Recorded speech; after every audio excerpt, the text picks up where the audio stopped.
मुस्लिम मोर्चा के राष्ट्रीय प्रभारी माननीय चांद मोहम्मद साहब उनके साथ सहयोग कर रहे हैं। यहाँ पर उपस्थित मंच पर बैठे हुए सभी सम्मानित जन, सामने उपस्थित सभी हमारी पहले तो बहनें और बाद में सभी भाई बच्चों, सभी को मैं सादर नमस्कार करता हूँ, या यूं कहूँ सबको एक साथ बोलूं, जय मूल निवासी, जय मूल निवासी, जय मूल निवासी। बाब तो मूल निवासी का मतलब है इस देश के शुरू से रहने वाले। जब से ये देश बना है हजारों साल पहले से, तब से जो शुरू के रहने वाले हैं उनको हम कहते हैं मूल निवासी। यानी ये देश हमारा है, हम सबका है, लेकिन इस देश में कुछ दूसरे देशों के रहने वाले भी बाद में आ गए, वो भी रहने लगे। तो भारतवासी तो सभी हैं, भारतवासी तो सभी हैं, इस देश के मूल निवासी प्लस बाहर से आए हुए बाहरवासी, दोनों मिल के हैं भारतवासी। लेकिन मूल निवासियों की जो संख्या है ज्यादा होगी कि कम? किसी भी देश के मूल निवासियों की संख्या ज्यादा होगी ना, और बाहर से आए हुए लोगों की संख्या कम होगी। इतनी तो बात जानते हो। अब भारत में जो लोग रह रहे हैं, क्या आप जानते हैं कि कौन कौन मूल निवासी हैं और कौन कौन बाहरवासी हैं? यह जानना चाहिए या नहीं जानना चाहिए? जानना तो चाहिए। फिर यदि कहीं से भी आए हो, रह रहे हो, तो हमें कोई ऐतराज नहीं। भारत का जो संविधान बनाया बाबा साहब अंबेडकर ने, उन्होंने कहा जो भी भारत में आ गया है, भारत की नागरिकता ले ली है, वो सभी भारत के नागरिक हैं, सभी को समान अधिकार मिलेंगे, किसी के साथ किसी भी तरह का कोई भी भेदभाव नहीं होगा, कोई भी अन्याय अत्याचार नहीं होगा। संविधान के पहले पन्ने पर 4 बातें लिखी कि ये संविधान क्या करना चाहता है, ये संविधान क्यों बनाया गया। तो 4 बातें हैं कि इस देश के रहने वाले प्रत्येक व्यक्ति को, चाहे वो पुरुष हो या महिला, प्रत्येक व्यक्ति को समता, इन सबको समान माना जाएगा। पहली बात तो ये बात ठीक है कि नहीं? संविधान में ये पहली बात लिखी कि देश के हर आदमी को समान माना जाएगा, ना कोई छोटा, ना बड़ा, ना ऊंच, ना नीच। तो ये बात अच्छी लिखी है। हाँ, हमारी बहनें इसका समर्थन कर रही हैं, ये बहुत खुशी की बात है। इसका मतलब वो भी हमारी बात को समझ रही हैं। दूसरी बात, स्वतंत्रता, कि प्रत्येक व्यक्ति को स्वतंत्रता भी होगी। काहे की स्वतंत्रता? बोलने की, विचार व्यक्त करने की, हम किस धर्म को माने क्या ना माने, ये आज जो मीटिंग हो रही, हमें ये मीटिंग करने की स्वतंत्रता, संस्था संगठन बनाने की स्वतंत्रता, यानी हर तरह की इन सामाजिक, आर्थिक, राजनीतिक सभी तरह की स्वतंत्रता होगी। तो समता होगी, स्वतंत्रता होगी। तीसरी बात है बंधुता। बंधुता का मतलब हम सब भाई बहन हैं, और जब भाई बहन होते हैं तो उनमें आपस में प्रेम होता है कि नहीं? तो हमारे अंदर सब में बंधुता होगी, बंधु भाव रहेगा, यानी हम किसी से बैर नफरत नहीं करेंगे, घृणा नहीं करेंगे। तो समता, स्वतंत्रता, बंधुता।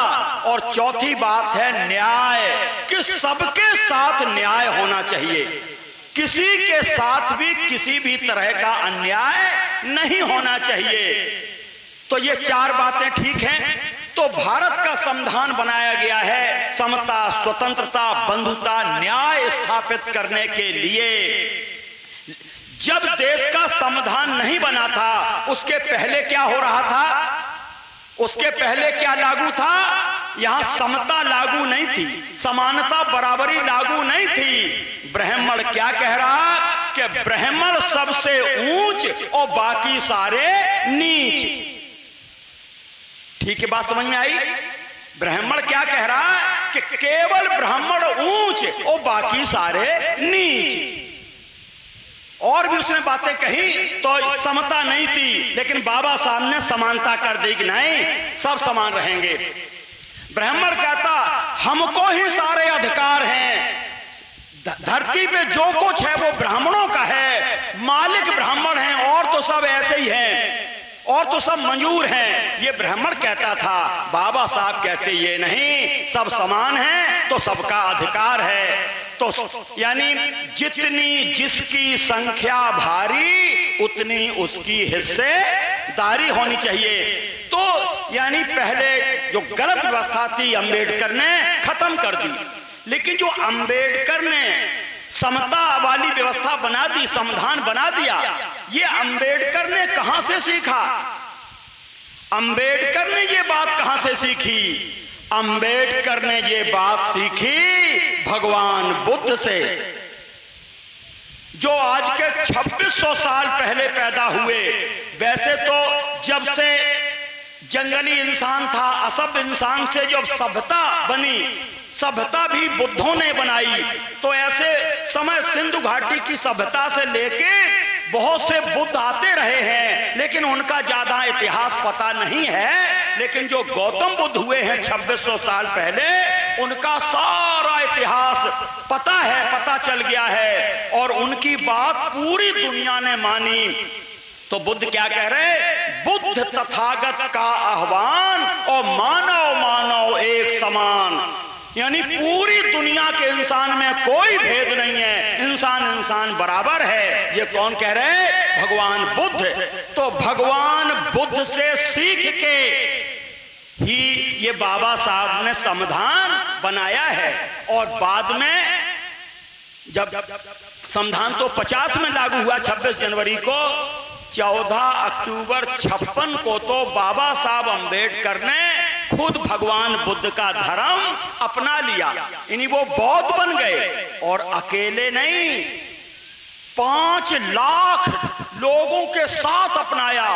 और फिर पूरे देश में उनका अभियान था। बाबा साहब ने कहा था कि मैं यदि 2 साल जिंदा रह गया, 1.5-2 साल भी जिंदा और रह गया, तो पूरे देश को बुद्ध में कर दूंगा, पूरे देश को बौद्ध धर्म से कर दूंगा। तो हाँ ठीक, तो कुल मिला के तो भगवान बुद्ध का काम ही ये किया है बाबा साहब अंबेडकर ने। मेरे भाई, तो बाबा साहब के 2 उद्देश्य, बाबा साहब अंबेडकर के 2 उद्देश्य थे। बाबा साहब के 2 उद्देश्य कि बहुजन सत्ता बौद्धमय देश। क्यों? हम भारत के मूल निवासी हैं, हमारी संख्या 100 में 97 है, 97 के करीब है, और 3% ब्राह्मण हैं। 3 या 3.5% ब्राह्मण हैं जो इस देश के रहने वाले नहीं हैं, वो विदेश से आए थे, यानी जो यूरेशिया कहा जाता है, काला सागर के ऊपर, वहां से आए थे। आज के करीब 4000 साल पहले उनकी संख्या है, इसलिए कितनी? 3 या 3.5%, और बचे हुए 96% भारत के मूल निवासी हैं। तो जब सबको एक वोट का अधिकार है, तो आपके 100 में से हो गए 95-96% वोट, तो सत्ता किसकी होनी चाहिए? मूल निवासियों की। तो हम भारत के मूल निवासी हैं, मेरी संख्या भी ज्यादा है, हमारी सत्ता होनी चाहिए। लेकिन आज दुख के साथ कहना पड़ता है कि सत्ता मूल निवासियों की ना होके विदेशियों की है। उन 3% ब्राह्मणों की सत्ता है, और हम, मेरा देश है और हमें यहाँ गुलाम की तरह है, अधिकार वंचित हैं। तो ये बहुत बुरी बात है। तो हमें अपनी सत्ता लानी, साथ में भगवान बुद्ध का धर्म जो पूरी दुनिया ने अपनाया और दुनिया खुशहाल हो गई, उस बौद्धमय पूरे भारत को बनाना है। ये दोनों काम करने होंगे। तो इसमें 2 लोग, वैसे तो भारत में बहुत जातियां हैं, लेकिन यदि 2 जातियां संभल जाएं या अपने को जाग जाएं, संभलने का मतलब जाग जाएं। एक तो शाक्य कुशवाहा, शाक्य कुशवाहा, क्योंकि भगवान बुद्ध किसके थे? शाक्य वंश में पैदा हुए। शाक्य वंश, मौर्य सम्राट अशोक, ये और इधर ये जो शेड्यूल कास्ट की जो चमार जाति है, मैं समझता हूं दो यदि ये खड़ी हो जाएं तो पूरा मूल निवासी समाज, SC, ST, OBC, माइनॉरिटी सब इसके साथ खड़े हो जाएंगे। इसलिए सबसे बड़ा योगदान है इस देश के लिए शाक्यों का, कुशवाहों का, मौर्यों का। ज्योतिबा फूले ने आंदोलन चलाया, उसी आंदोलन को बाबा साहब ने आगे बढ़ाया। मेरे भाई, तो उसी की दिशा में हमारा आंदोलन है कि बाबा साहब ने तो सबको वोट का अधिकार दिया। हमारे 100 में 98 वोट है, 97, लेकिन पहले वोट तो हमारा पैसों से खरीदा जाता था कि ये क्या जाने, ये तो गरीब गुरबा हैं, इनको दे दो, 100 रुपया दे दो, वोट दे देंगे, 200 दे दो, वोट दे देंगे। यानी पहले तो 100, 200, 500 में वोट खरीदा जाता था, और आजकल तो 5 किलो राशन दिया जाता है, उसी में खरीद लिया जाता है। यानी हमारी औकात कीड़े मकोड़ों जैसी मानी जाती है। तो मेरा वोट पैसों से खरीदा जाता है। नंबर 2, हमारे वोट को गुंडों से धमका के लूटा जाता है, जबरदस्ती बूथ कैप्चरिंग कर लो। तीसरी, ये जो मीडिया, अखबार, टेलीविजन है, इससे गुमराह किया जाता है, बरगलाया जाता है। तो 3 तरह से तो पहले ही से हमारे वोट लूटे जाते थे। लेकिन चौथी ये आ गई EVM मशीन। जब से ये वोट डालने वाली मशीन आ गई, इसने तो थोक में हमारे वोट लूटना शुरू कर दिया। अब तो मेरे वोट की कीमत ही नहीं रही। वोट का जो अधिकार मिला था वही अधिकार व्यर्थ हो गया है। क्यों? पहले आप मोहर लगाते थे कि हाँ किनको देना है वोट, उन्हें फलाने को, क्या है निशान, देख के लगाते हो ठीक, और मोड़ के डाल देते थे कि हमने उन्हीं को दिया था, वो मांगने आए थे, उन्होंने मेरे पैर छुए थे, हाथ जोड़े थे, मैंने उन्हीं को दिया। लेकिन आप मशीन में बटन तो दबाते हो, लेकिन यह भरोसा नहीं होता है कि मेरा दिया हुआ वोट जिसको मैं देना चाह रहा था उसको मिला या नहीं मिला। बस बटन दबाए दे और कहीं पर गो वोट, तो हमें भरोसा नहीं है। आज वोट को लूटा जाता है। मेरे भाई, वोट जब आपका लूट लिया जाएगा तो आप सत्ता आपकी नहीं आ सकती, और सत्ता नहीं आएगी तो आपकी दुर्दशा नहीं सुधरेगी। तो ये जो बड़ी चोरी है मशीन की, इसके लिए वामन मेश्राम ने बीड़ा उठाया है कि हम ये मशीन नहीं चलने देंगे, किसी भी कीमत पर नहीं चलने देंगे।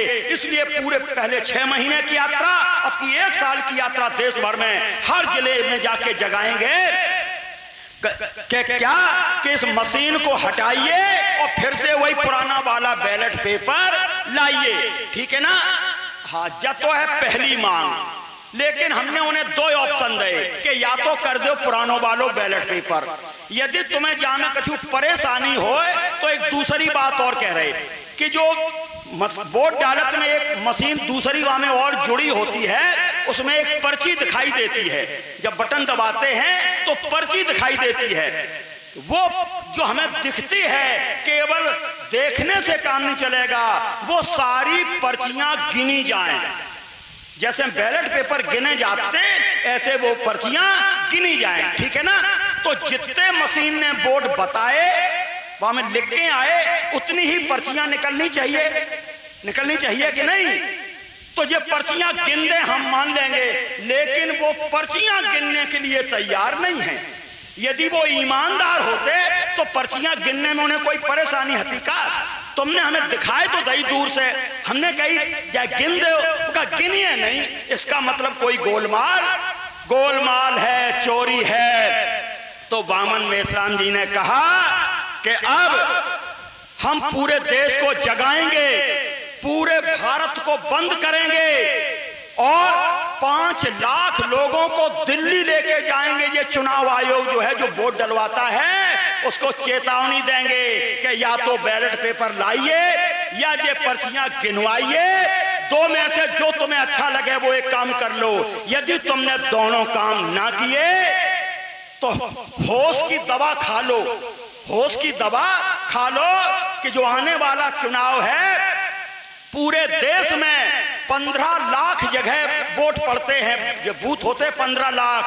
हम देश के हर बूथ पे इस मशीन को तोड़वाएंगे, फोड़वाएंगे। हम वोट डालने जाएंगे, मशीन को उठाएंगे, पटकेंगे, फोड़ देंगे, हम उससे वोट नहीं पड़ने देंगे और हम जेल में जाने के लिए तैयार हैं। जब तो मेरे वोट ही लूट लोगे, मेरा अधिकार ही खत्म हो जाएगा, तो ना संविधान रहेगा, ना लोकतंत्र रहेगा, ना हमारी आजादी रहेगी। सब कुछ छीन लिया है, छीनते जा रहे। यानी 2% कहने के लिए तो वो 3.5% है, लेकिन एक बात जांच में पता चली, जांच काय की, खून की जांच या बाल से पता चल जाता है कि जो इस देश के जो ब्राह्मण हैं और उनकी पत्नियां हैं, उनके घर लड़कियां हैं ना, हाँ, तो ब्राह्मण के पुरुष आदमी तो बाहर से आए थे, वो औरतें महिलाएं लेके नहीं आए थे। उन्होंने अपना वंश बढ़ाने के लिए हमारे मूल निवासियों की लड़कियों महिलाओं का इस्तेमाल किया।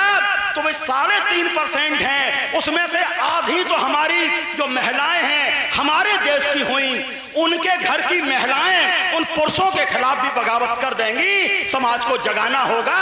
कुल मिला के ये मेरा देश है, मेरा राजपाट होगा, हम लेके रहेंगे।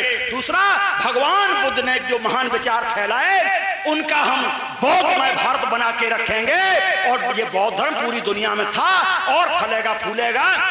मैं अपनी बात को यहीं रोकना उचित समझता हूं। आपको कहेंगे हमारी बहनें मंगलसूत्र पहनती हैं, पहनती नहीं, एक मिनट बस, शादी होने के बाद पहनती हैं। क्या कोई बहन ये जानता है कि ये मंगलसूत्र क्या होता है? मंगल किसने कहा था? ये भगवान बुद्ध ने कहा था मंगल हो। मंगल हो माने आपके यहाँ आप खुशी रहें, खुशहाली हो, तभी तो मंगल होगा। तो वो 38 बातें भगवान बुद्ध ने बताई थी मंगल की, आज हम भूल गई हैं कि इन्हीं 38 बातों पे चलोगी, भगवान बुद्ध की बातें मानोगी तो मंगल होगा। उन बातों को नहीं मानेगी तो चाहे चांदी का, चाहे सोने का, चाहे हीरे का पहन लो, उससे कोई फर्क पड़ने वाला नहीं है। इतनी बात कहते हुए मैं अपनी बात को यहीं रोक रहा हूं। मैं इसी मानवर कांसीराम जी की बहुजन समाज पार्टी से, अजीत मल इटावा से या औरैया से, वहां से 5 साल विधायक रहा हूं और भगवान बुद्ध के और बाबा साहब के मिशन के लिए पूरा जीवन समर्पित किया है। शेष जीवन भी समर्पित करेंगे। मेरी कहीं जिसको भी जरूरत हो हम आने के लिए तैयार हैं, आपका सहयोग करने के लिए। आपने मुझे समय दिया, बहुत बहुत धन्यवाद, बहुत बहुत धन्यवाद। जय मूल निवासी, जय मूल निवासी। हम कहेंगे बोल 85, आप बोलिए जय मूल निवासी। बोल 85, बोल 85, बोल 85। Thank you. बहुत बहुत धन्यवाद माननीय महर्षि अंबाड़े साहब। साथियों जो कार्यक्रम आपके गांव में हो रहा है, ये कार्यक्रम फेसबुक पेज पर लाइव टेलीकास्ट दिखाया जा रहा है। साथियों उस पेज का नाम है माननीय बाबन मेश्राम साहब, ये उनका नाम लिखा हुआ है बाबन मेश्राम साहब। फेसबुक पेज पे जाएंगे, आप अपनी फेसबुक पे सर्च मारेंगे, उसमें इनका नाम लिखना होगा और नाम लिखते ही, और मैं उसकी स्पेलिंग बता देता हूँ, WAMAN और MESHRAM। इतना आप फेसबुक पेज पर लिखेंगे तो आप यहाँ पर बैठे हुए सभी साथी हैं उस कार्यक्रम को लाइव टेलीकास्ट देख सकते हैं। दूसरा, ये जो कार्यक्रम आपके गांव में हो रहा है, ये बहुत अच्छा कार्यक्रम चल रहा है, तो आप अपने दोस्त और मित्र और अपने नातेदार रिश्तेदारों को भी आप भेज सकते हैं बैठे बैठे। यहीं से व्हाट्सएप के जरिए आप उनको ये लाइव टेलीकास्ट कार्यक्रम उनको देखने के लिए आप भेज सकते हैं। तो सभी कुछ साथियों से मैं गुजारिश करता हूँ, इस कार्यक्रम जो लाइव टेलीकास्ट दिखाया जा रहा है, तो अभी अपने मोबाइल फोन का फेसबुक पेज खोलिए, उसको लाइव टेलीकास्ट करिए और आप देख सकते हैं और आप लोग उसको करिए। तो साथियों अगले क्रम में मैं बुलाना चाहता हूँ साथियों, हम स्वागत कार्यक्रम के लिए साथियों, अशोक कुमार एडवोकेट, माननीय लाल सिंह फौजी जी, माननीय अनिल नेताजी, माननीय सनत कुमार जी, माननीय दिनेश दुकानदार जी, माननीय प्रताप सिंह जी, माननीय आदेश राम जी, माननीय राम सेवक साक डीलर साहब, माननीय दिनेश साक जी, सुखबीर सिंह, विकास साक, अखिलेश साक, मेवाराम साक और बीपी सिंह, इन साथियों के मैंने नाम लिए, वो साथी तुरंत प्रभाव से इधर आ जाएं और माननीय साहब का स्वागत, माला पहनाकर स्वागत करें। जिन जिन साथियों का मैंने नाम लिया है, शिवम कुमार जी वो भी आ जाएं। माननीय बीपी सिंह जी जल्दी से जल्दी आ जाए।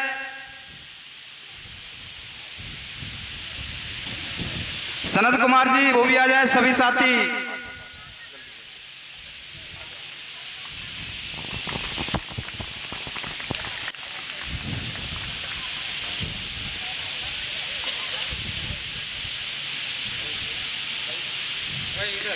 क्रम भाई चलते रहिए सभी साथी, और इधर फोटो भी दिखाते रहिए, अपना इधर देखते रहिए।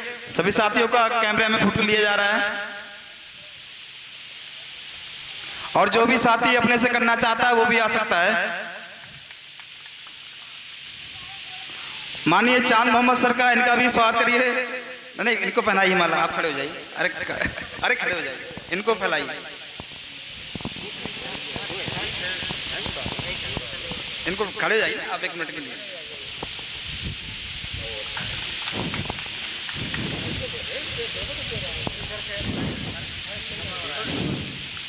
साथियों थोड़ा जल्दी जल्दी करते रहिए। डाल दीजिए, कोई नहीं जाता।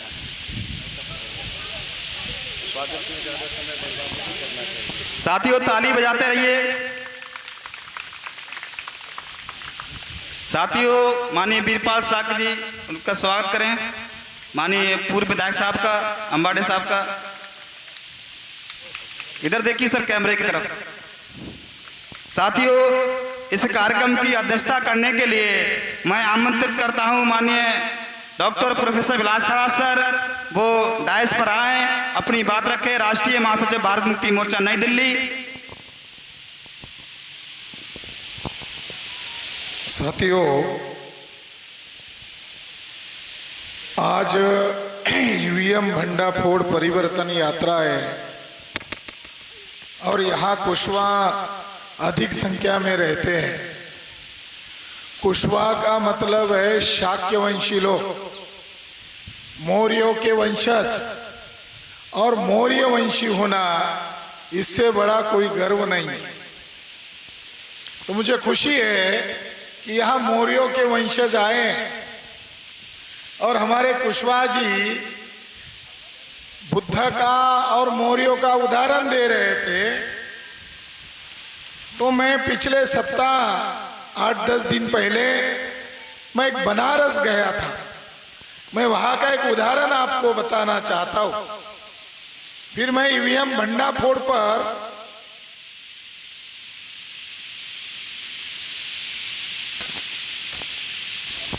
हेलो जब मैं बनारस गया तो वहां मैंने घाट देखे, अलग अलग घाट है गंगा नदी के किनारे।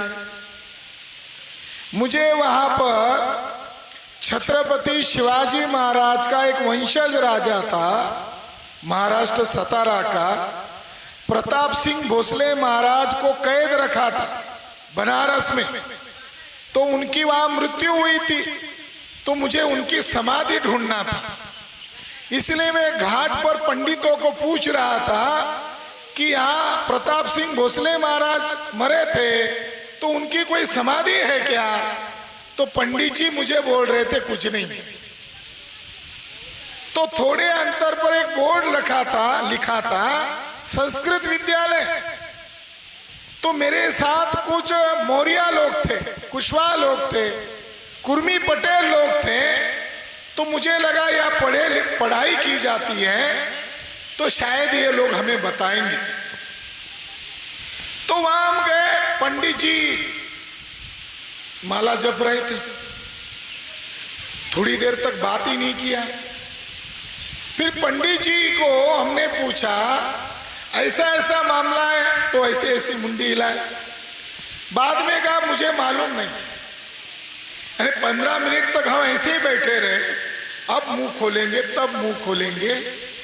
फिर मैंने मेरे साथी जो थे सिद्धांत मौर्य, इनको कहा कान में, ब्राह्मण देखो आज हमारे पढ़े लिखे लोगों को इतना टाइम किल किया, मगर जानते हुए, भाई उसका आवाज कम कर दे, जानते हुए भी नहीं बता रहा है। तो हमने सिद्धांत मौर्य को कहा हम जरा पंडित जी की परीक्षा लेते हैं। तो मैंने पंडित जी को पूछा कि यहाँ आप संस्कृत पढ़ाते हो, ये मेरे मौर्य जी दोस्त हैं, इनकी भी इच्छा है संस्कृत पढ़ना है। तो उन्होंने कहा आप तो कुशवाहा हो। तो कहा हाँ सिद्धांत मौर्य है, ये कुशवाहा है। तो बोले केवल आप नाम दाखिल करो, आपको हम डिग्री देंगे मगर पैसा दो।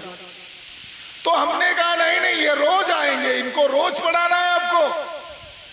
तो उन्होंने कहा ठीक है पढ़ाएंगे, तो पुराण पढ़ाएंगे। तो हमने कहा इनको पुराण नहीं पढ़ने की इच्छा है, इनको वेद पढ़ने की इच्छा है। अनपढ़ लोगों के साथ क्या व्यवहार किया होगा वो बात अलग है। हम जैसे पढ़े लिखे लोगों के सामने उस पंडित जी ने मुंह पर कहा हम कुर्मी पटेल कुशवाहा को वेद नहीं पढ़ाएंगे, ये तो ब्राह्मण ही पढ़ सकते हैं। आप शूद्र वर्ण में आते हो और शूद्रों को वेद पढ़ना मना है। ये जो हमारे कुशवाहा जी और ये जो बता रहे थे, ये बात आपके माथे में घुसी कि नहीं घुसे मुझे मालूम नहीं है। ब्राह्मण लोग ओबीसी लोगों को आज भी शूद्र कहता है, शूद्र कहता है। शूद्र का मतलब क्या जानते हो? गुलाम। शूद्र का मतलब नीच। तो इसीलिए ये संदर्भ के साथ आपको जोड़कर बता रहा हूं कि हजारों वर्ष हमारे पुरखे उनके साथ लड़े, आज भी उनके चरित्र में कुछ बदलाव नहीं हुआ है। सांप को कितना भी दूध पिलाओ, सांप डसता ही है। कितना भी पालो, मगर सांप का गुणधर्म डसने का है, ऐसा इनका गुणधर्म है। खैर साथियों, ये ईवीएम भंडाफोड़ परिवर्तन यात्रा है।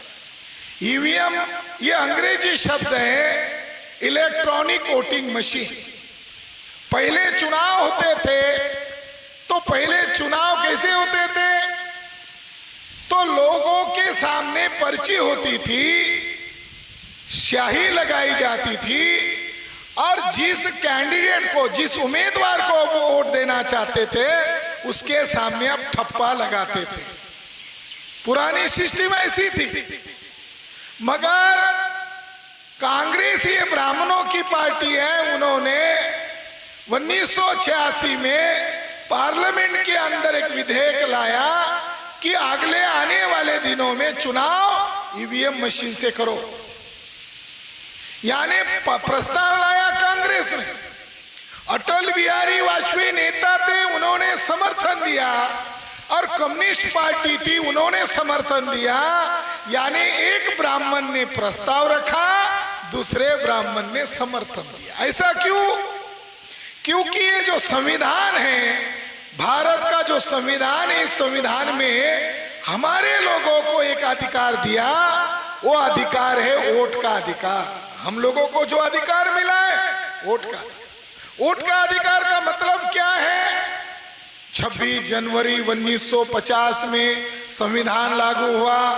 25 जनवरी 1950 में, यानी एक दिन पहले तक कौन सा राज लागू था? मनु का राज लागू था, ब्राह्मण का राज लागू था। उसमें ये कहते थे ब्राह्मण कि राजा पैदा होगा तो रानी के कोख से पैदा होगा। राजा पैदा कहां से होगा? रानी की कोख से पैदा होगा। मगर संविधान ने कहा, संविधान निर्माता ने कहा, अब रानी की कोख से राजा पैदा नहीं होगा, क्योंकि राजा और रानी की नसबंदी कर दी गई है। अब रानी की कोख से राजा पैदा नहीं होगा। अब राजा कहां से पैदा होगा? उम्र 18 उम्र 21 उम्र की लड़के लड़कियां, प्रौढ़ जनता बाहर निकलेगी और उनको जिसको वोट देना है अपने चहीते उम्मीदवार को वोट देगी और अपने नेता को चुनेगी। यानी अब राजा कहां से चुनता है? बैलेट बॉक्स से। वो जमाना चला गया। फिर ब्राह्मणों ने देखा कि एससी यानी अनुसूचित जाति, एसटी यानी आदिवासी, ओबीसी में तो एक कुशवाहा है। ओबीसी के लोगों को मालूम ही नहीं है कि हमारी कितनी जातियों में टुकड़े की। ओबीसी को मालूम ही नहीं कि उनकी जातियां कितनी है। अब गांव देहात के लोगों, आपको बताना चाहता हूं, भारत में सबसे ज्यादा टुकड़े इन विदेशी ब्राह्मणों ने ओबीसी लोगों के किए हैं। ओबीसी की जातियां 4743 है, यानी 4500 जातियां ओबीसी की है। अगर एक नाम से रहते तो शासक हो जाते। तो साथियों, हमारे लोगों को वोट का अधिकार मिला, ब्राह्मण को भी वोट का अधिकार मिला, मगर ब्राह्मण की हालत पतली हो गई। 1950 के बाद, संविधान लागू होने के बाद, वो लोग हाथ में कटोरा लेकर चुनाव के दरमियान लोगों के पास जाकर वोट की भीख मांगने लगे। वोट की भीख मांगने लगे क्योंकि उनके पास वोट नहीं है। वोट किनके पास है? वोट हमारे पास है।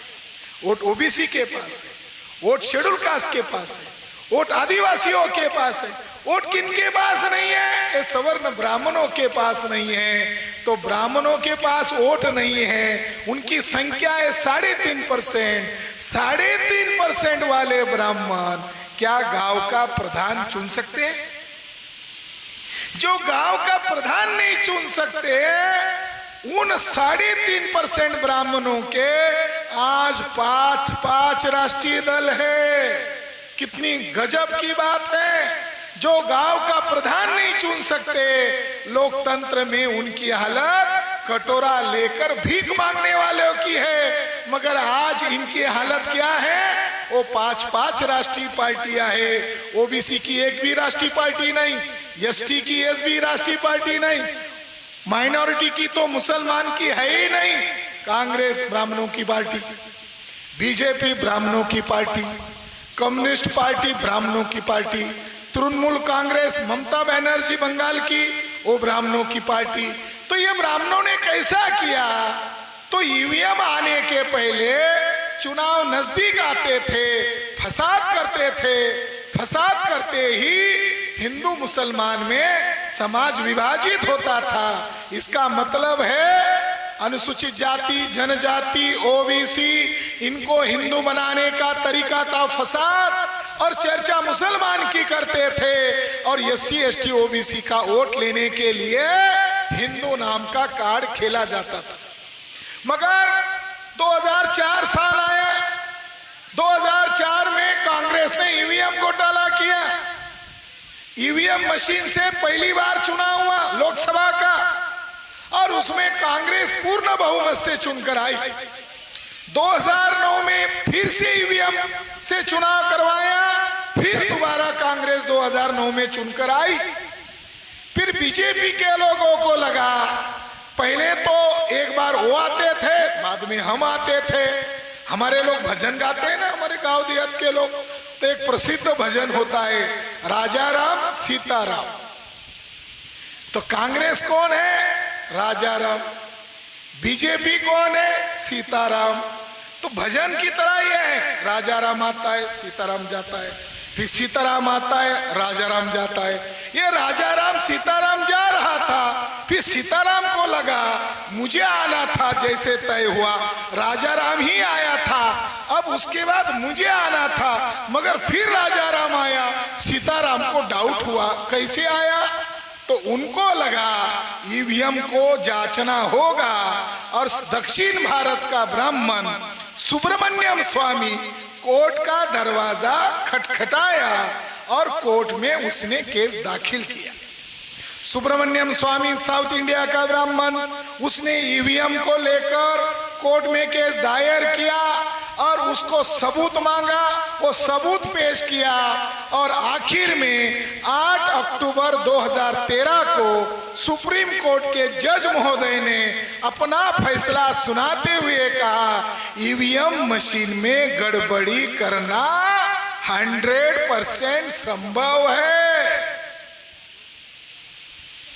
हम आपको जो बताने आए हैं, आप लोगों को जब ये लोग बोलते होंगे हमारे प्रचारक लोग, तो आपको लगता होगा कौन पागल लोग आ गए, ईवीएम में गड़बड़ी होती है। हम नहीं कह रहे, सुप्रीम कोर्ट कह रहा है कि ईवीएम मशीन से पारदर्शी, निष्पक्ष और भयमुक्त चुनाव नहीं हो सकते। ये कौन कह रहा है? सुप्रीम कोर्ट कह रहा है। आज कौन सा साल है? आज है 2023, जून महीना चल रहा है, मगर भारत के 6.5 लाख गांवों में ये खबर गई नहीं कि आज से 10 साल पहले कोई फैसला सुनाया गया। ये खबर पता थी कि आपको? मैं आपके गांव के लोगों को बोल रहा हूं, ऐसा एक फैसला आया कि ईवीएम मशीन से गड़बड़ी होती है, ऐसा फैसला आपने सुना? ऐसी खबर आपने सुनी या किसी के मुंह से आपने ऐसा सुना? नहीं। क्यों? क्योंकि ये जो टीवी है, ये जो अखबार है, ये टीवी नहीं है, ये अखबार नहीं है, ये अल्पसंख्यक विदेशी ब्राह्मणों का भारत पर कब्जा करने का षड्यंत्रकारी साधन है। इसके मालिक ब्राह्मण है, संपादक ब्राह्मण है, मालिक बनिया है। इसलिए मीडिया को हम मीडिया नहीं कहते, इसको हम कहते ब्राह्मण बनिया मीडिया। उन्होंने इस जानकारी को दबा दिया और 2013 में जब फैसला आया तो कांग्रेस की चोरी पकड़ी गई और चुनाव आयोग को कहा गया, अब आने वाले चुनाव के दरमियान ईवीएम से चुनाव लोगे क्या? तो उन्होंने कहा 2014 नजदीक है, ईवीएम से ही चुनाव लेना चाहिए। अगर जज महोदय कह रहे ईवीएम में गड़बड़ी होती है तो ईवीएम रद्द होना चाहिए था, ईवीएम मशीन रद्द होना चाहिए था। तो जज महोदय ने कहा ईवीएम से चुनाव करते हो तो इसके साथ दूसरी मशीन जोड़ो, उस मशीन का नाम है वीवीपीएटी सिस्टम। यानी दूसरी मशीन, इधर आप ईवीएम के सामने बटन दबाओगे तो सिग्नल दूसरे मशीन को भी जाएगा और दूसरे मशीन से एक पर्ची निकलेगी, आपको कुछ सेकंड दिखेगी और वो बक्से में जाकर गिरेगी। यानी 2 फैसले हुए। एक फैसला ये कहता है ईवीएम मशीन चोरी करने वाली मशीन है। सुप्रीम कोर्ट क्या कह रहा है? ईवीएम मशीन वोट की चोरी करने वाली मशीन है, तो दूसरी मशीन लगाओ, चोरी पकड़ने वाली मशीन। वीवीपीएटी सिस्टम लगाओ। 2014 में चुनाव हुए, दूसरी पर्ची निकलने वाली मशीन लगानी चाहिए थी, यकीनन चाहिए थी।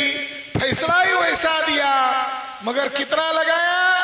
केवल मात्र 0.5% से भी कम लगाया, 0.33, 0.33। यानी जितनी ईवीएम मशीन थी उतनी पर्ची निकलने वाली मशीन नहीं लगाई। 2014 में ईवीएम घोटाला हुआ।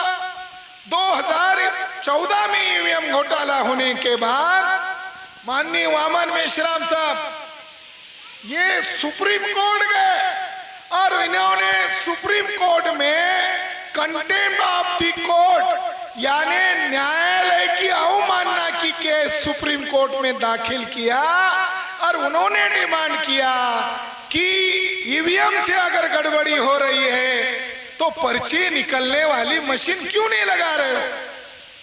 तो सुप्रीम कोर्ट ने चुनाव आयोग को नोटिस निकाला, क्यों नहीं लगा रहे हो? तो चुनाव आयोग ने जवाब दिया, प्रधानमंत्री नरेंद्र मोदी वो पर्ची निकलने वाली मशीन के लिए पैसा लगता है, मोदी प्रधानमंत्री हमको पैसा नहीं दे रहे।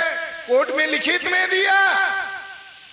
तो वामन मेश्राम जी के समर्थन में 24 अप्रैल 2017 में फैसला सुनाते हुए कहा कि सरकार को पैसा देना चाहिए और आने वाले चुनाव में पर्ची निकलने वाली मशीन को लगाने का हम आदेश देते हैं। माननीय वामन मेश्राम जी जीत गए, मगर उसकी भी खबर ये ब्राह्मण बनिया मीडिया ने नहीं दिखाई। यानी कोई हमारे समाज का आदमी वहां जाकर लड़ा, इसकी खबर भी हमें नहीं है, हमारे लोगों को जानकारी ही नहीं है। फिर वामन मेश्राम जीतने के बाद बीजेपी वालों को अब खतरा लगने लगा कि 2019 में अब नरेंद्र मोदी जीतने वाले नहीं है। तो उन्होंने कांग्रेस वालों को निमंत्रण दिया, गुप्त मीटिंग किया कि अब 2019 में नरेंद्र मोदी को प्रधानमंत्री बनाना है, बीजेपी को जितवाना है, तो आप हमें मदद करो। कांग्रेस वालों को बीजेपी वालों ने प्रस्ताव क्यों रखा? क्योंकि कांग्रेस वाले और बीजेपी वालों का गुप्त समझौता हो गया था कि जैसे हमने 2 बार ईवीएम घोटाला किया, उसी तरह आप भी 2 बार ईवीएम घोटाला करो। तो कांग्रेस ब्राह्मण पार्टी, बीजेपी ब्राह्मण पार्टी, इनका आपस में समझौता हुआ। तो कांग्रेस वाले ने बीजेपी वालों को कहा, अरे न्यायपालिका आपके हाथ में, चुनाव आयोग आपके हाथ में, हम क्या मदद करें? तो उन्होंने कहा कि वामन मेश्राम जीत गए, तो आप क्या करो, आप दूसरी केस लेके जाओ और समाज को गुमराह करो। तो विपक्ष यानी कांग्रेस और अन्य नेताओं ने क्या डिमांड किया कि अगर 2019 में चुनाव होता है तो पर्चियां जितनी निकलती है उसमें से 50% पर्चियों की गिनती कराओ, मिलान करो। वामन मेश्राम के समर्थन में 100% गिनती का फैसला आया और ये बदमाश पार्टियां डिमांड करने लगे 50% की गिनती करो। खेल समझ में आ रहा है? यानी कांग्रेस के लोगों ने नेतृत्व करते हुए कहा 50% मिलान कराओ, और अभिषेक मनु सिंघवी जो ब्राह्मण है और कांग्रेस का बड़ा नेता है, प्रवक्ता है, वो कोर्ट में जाकर केस दायर किया कि 50% मिलान करो। अब कोर्ट में जो बैठा हुआ जज है उसका नाम है अभिषेक मनु सिंघवी, जिसका नाम है जस्टिस गोगोई। वकील है अभिषेक मनु सिंघवी और जज का नाम है जस्टिस गोगोई। मगर गोगोई का हो गया कि उसके ऊपर एक महिला ने आरोप लगाया और वो आरोप था कि जज साहब ने मेरा यौन शोषण किया। जज के ऊपर एक महिला ने आरोप लगा दिया था, तो जज की इंक्वायरी लगाई और जज की इंक्वायरी दूसरे नंबर के जज के द्वारा लगाई। उस जज का नाम है जस्टिस बोबड़े। जस्टिस बोबड़े जाति से ब्राह्मण और खानदानी आरएसएस के वर्कर। अब उन्होंने उनकी क्या जांच की अभी तक सार्वजनिक नहीं किया है, मगर उनका आपसी समझौता हुआ और उनको ये धमकाया गया हमको जैसा फैसला चाहिए वैसा आपने फैसला नहीं दिया तो हम आपको नंगा कर देंगे। शायद जज महोदय को धमकी दिया। जज ने अपनी इज्जत बचाने के लिए उनको जैसा फैसला चाहिए उसमें हाँ में हाँ भर दिया। मगर जिस महिला ने आरोप लगाया उस महिला की भी जांच की गई। वो दूसरे जज थे, उनका नाम है जस्टिस पटनायक। पटनायक ने उस महिला की जांच की, जांच में उसको निर्दोष घोषित किया और जस्टिस बोबड़े ने जस्टिस गोगोई को निर्दोष घोषित किया। भारत के इतिहास में पहली केस है जिसने आरोप लगाया वो भी निर्दोष है और जिसके ऊपर आरोप लगा वो भी निर्दोष है। इसका मतलब है जज को ब्लैकमेल किया, जज को डराया, जज को धमकाया और जज महोदय को सामने जब केस आई तो उनको मालूम है उनके पहले के जज ने 2017 में वामन मेश्राम के समर्थन में केस दिया था, फैसला दिया था। अब इस फैसले को उनको नकारना था तो इन्होंने नया फैसला दिया, जबकि वो नकार नहीं सकते। इन्होंने नया फैसला क्या दिया? ईवीएम मशीन रहेगी उतनी वीवीपीएटी जरूर रहेगी, यानी चोरी पकड़ने वाली मशीन पर्चियां वाली मशीन रहेगी, मगर गिनती 2% ही पर्चियों की जाएगी। समझ रहे हो? यानी घोटाला किया जाएगा। इसके तहत 2014 में बीजेपी चुनकर आई, कांग्रेस ने मदद की। इसी के तहत 2019 में ईवीएम घोटाला किया, कांग्रेस की मदद से बीजेपी चुनकर आई। अब कर्नाटक में कांग्रेस चुनकर आई, क्योंकि 2024 का चुनाव आरएसएस को जीतना है, तो बड़ा लक्ष्य हासिल करने के लिए लोगों को गुमराह करना जरूरी है। तो कर्नाटक में कांग्रेस को जितवाया ताकि लोगों का यकीन रहे ईवीएम सही है। ये धोखेबाजी है। 2014-2019 में चुनाव हुए, मैं गांव वालों को उदाहरण देना चाहता हूं। 2014 में चुनाव हुआ, एक नया युवा ओबीसी युवा कुर्मी लड़का चुनाव में खड़ा हुआ, वो हार गया। हारने के बाद उसने चुनाव अधिकारी से, वो जिस गली में रहता है वहां की वोटिंग, वहां पर कितने वोट पड़े उसकी लिस्ट मंगवाई और अपने बीवी से झगड़ने लगा।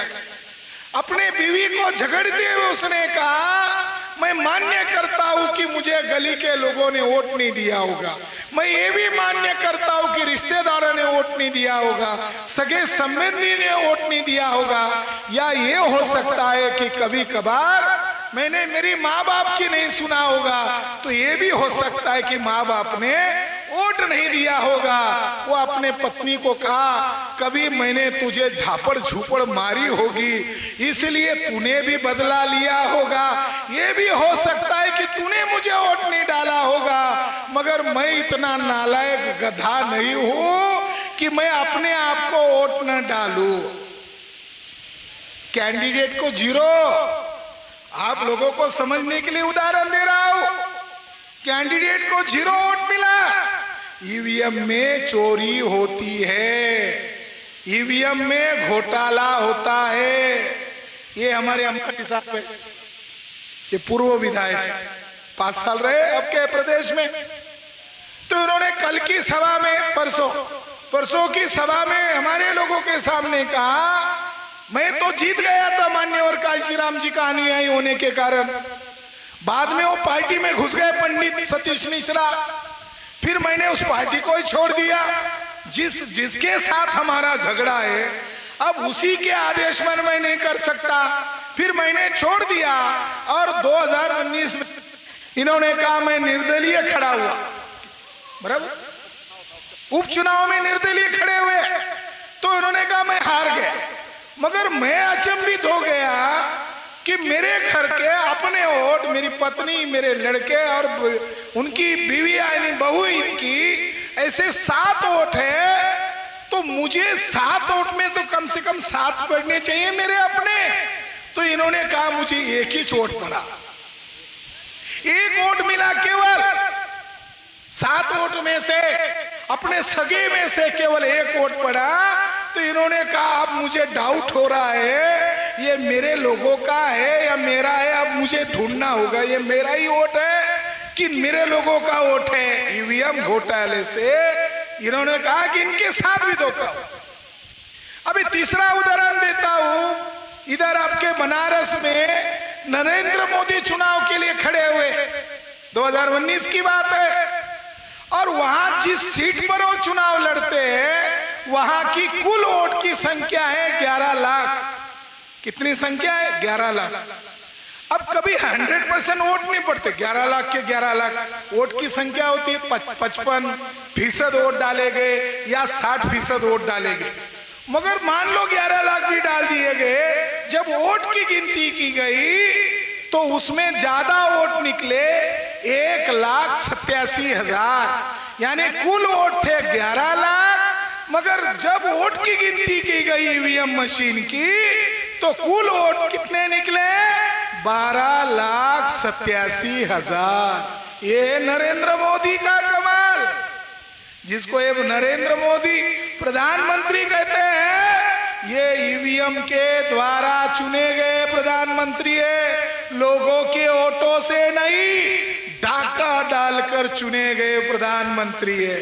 ये नाजायज सरकार है, जायज सरकार नहीं है, मगर हमारे लोगों को पता नहीं है। अभी हाल ही में चुनाव हुए आपके उत्तर प्रदेश में, मेयर के चुनाव हुए, साइकिल चुनकर आई? नहीं आई। हाथी चुनकर आया? नहीं आया। कौन चुनकर आया? सारे के सारे सीट भाजपा चुनकर आई, 17 के 17 सीट। कौन सा 3 मारा? एक गोरखपुर एरिया में, वहां की चुनाव के लिए एक काजल निषाद नामक एक लड़की, एक महिला चुनाव के लिए खड़ी थी। वो रो रो कर कह रही है कि मैं जिस सीट पर चुनाव के लिए खड़ी हूं वहां कुल वोटों की संख्या है 3,64,000। कितनी वोटों की संख्या है? 3,64,000। मगर जब वोट डाले गए और वोटों की गिनती की गई तो खुद उम्मीदवार कह रही है गिनती में कितने वोट निकले?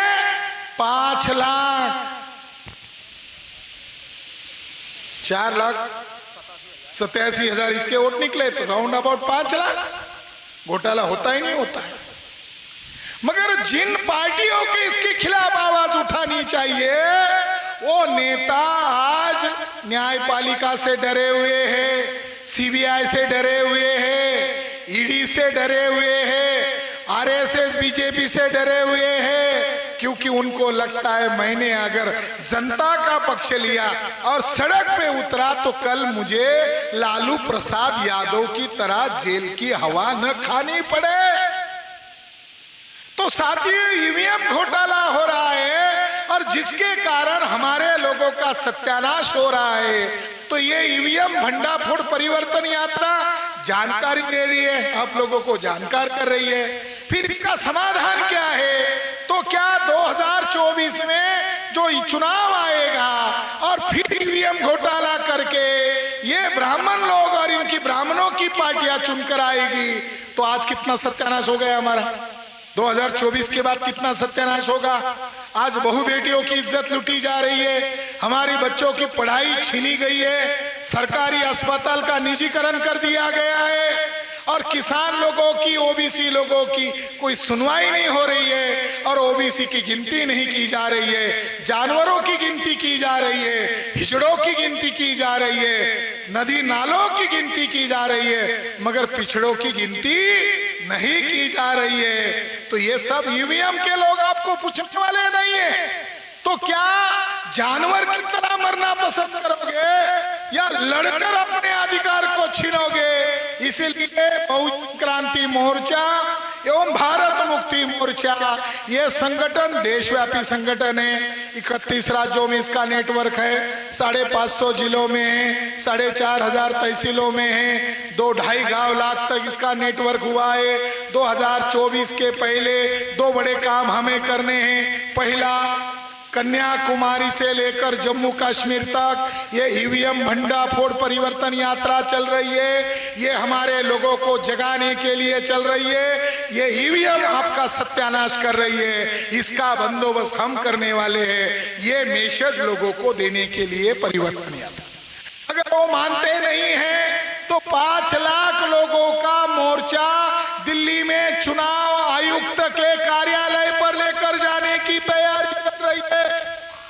इसके बावजूद वो मानते नहीं हैं तो 2024 के पहले माननीय वामन मेश्राम साहब ईवीएम के मुद्दे पर भारत बंद करने वाले हैं। इसके बावजूद भी वो मानेंगे नहीं तो 2024 में वोट डाल हमारे लोग जाएंगे। ईवीएम मशीन की संख्या है 15 लाख, बूथ है 15 लाख और हमारी आबादी है 100 करोड़ से ज्यादा हमारी मूल निवासियों की। तो हर एक को उसमें शरीक होने की जरूरत नहीं है, केवल 15 लाख लोगों को वोट डालने के नाम पर जाना है। नारियल तो फोड़ने का ट्रेनिंग है हम लोगों को, नारियल कैसे फोड़ते हैं बताने की जरूरत नहीं है, मगर जैसा नारियल फोड़ते हैं वैसा ही ईवीएम को उठाना है और जोर से जय मूल्यवासी कहते हुए ईवीएम मशीन को फोड़ना है।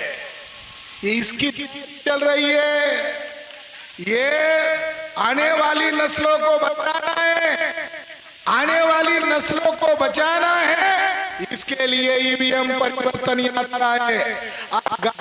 के लोग मैं आपको एक उदाहरण देकर आपको मेरी बात को खत्म करता हूँ। आखिरी बात कि जब लॉकडाउन चल रहा था तब ये बीजेपी सरकार ने नई शिक्षा नीति एक कानून बनाया, उसमें क्लॉज नंबर 6 नंबर के धारा में उन्होंने लिखा जब 5वीं कक्षा में बच्चे जाएंगे लड़का और लड़की तो मास्टर लोगों को आदेश निकाला कानून बनाकर कि बच्चों को क्या पढ़ाएंगे मास्टर जी, तो अपने बाप दादाओं के पैतृक धंधे का प्रशिक्षण मास्टर जी देंगे। अब मुझे बताओ, उन्होंने कानून पास किया, अभी इस साल से वो लागू होने वाला है जून माह से। तो जब कुशवाहा का बच्चा खड़ा होगा, कुर्मी का लड़का खड़ा होगा, तो मास्टर जी बोलेंगे तो किसान का लड़का है, तो किसानी कैसी की जाती है हमको बता। कुम्हार का लड़का है तो कुम्हार को डॉक्टर वकील इंजीनियर के ख्वाब नहीं दिखाएगा, उसको कहेगा तेरा बाप जिस जाति में पैदा हुआ उसी का काम कर, उसी में तेरी भलाई है। नाई का बच्चे को बोलेगा बाल काटने में तेरी भलाई है, डॉक्टर वकील इंजीनियर बनने में तेरी भलाई नहीं है। चमार को बोलेगा अरे जूते कैसे सिलाते बता, और मुसलमान रहा तो बोलेगा पंक्चर कैसे निकालते बता। साथियों 2025-24 के बाद मनुस्मृति आने वाली नहीं है, मनुस्मृति आ गई है। उनको अब आपके वोटों की जरूरत नहीं है, उनके पास ये घोटाला करने वाली मशीन है और उसमें प्रोग्राम फिक्स है, आप कोई भी बटन दबाओ कमल के खाते में जमा हो जाएगा। तो साथियों आने वाले समय में हमें कितनी लड़ाई लड़नी है हमारे लोगों को मालूम नहीं है। जिनके भरोसे राजनीति कर रहे हैं वो नेता समाज को बताने वाले नहीं है, तो आने वाले समय में बड़ा भयंकर परिस्थिति आने वाली है। इसलिए हमने तय किया कि मूल निवासी बहुजन समाज को अगर बचाना है पहले उनके भेजे में डालना होगा, उनको तो कुछ मालूम है नहीं, इसलिए ये फोड़ परिवर्तन यात्रा चल रही है।